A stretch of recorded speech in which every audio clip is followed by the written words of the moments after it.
சில பேர் வந்து தனக்காக வாழ்வாங்க, தான் குடும்பத்துக்காக வாழ்வாங்க,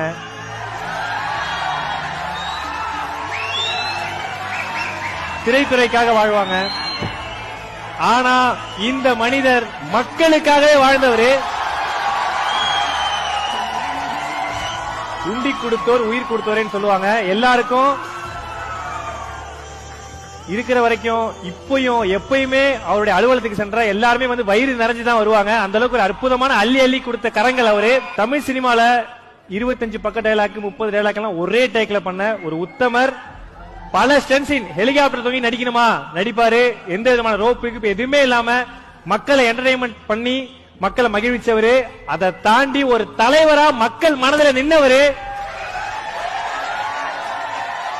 இந்த மண்ணில் அவர் இல்லைனாலும் மக்கள் மனசுல என்னைக்குமே வாழ்ந்துட்டு தான் இருக்கார் அந்த தலைவர்.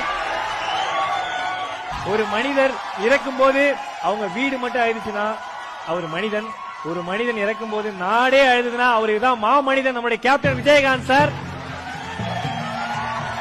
அவரை தான் நம்ம கௌரவிக்க போறோம். வாழ்ந்தவர் கோடி, மறைந்தவர் கோடி, மக்கள் மனதில் நின்றவர் ஒரு சிலர் தான். அந்த ஒரு சிலர்ல கேப்டன் சிம்மாசனம் போட்டு மக்கள் மனசுல வந்து அமர்ந்திருக்காரு.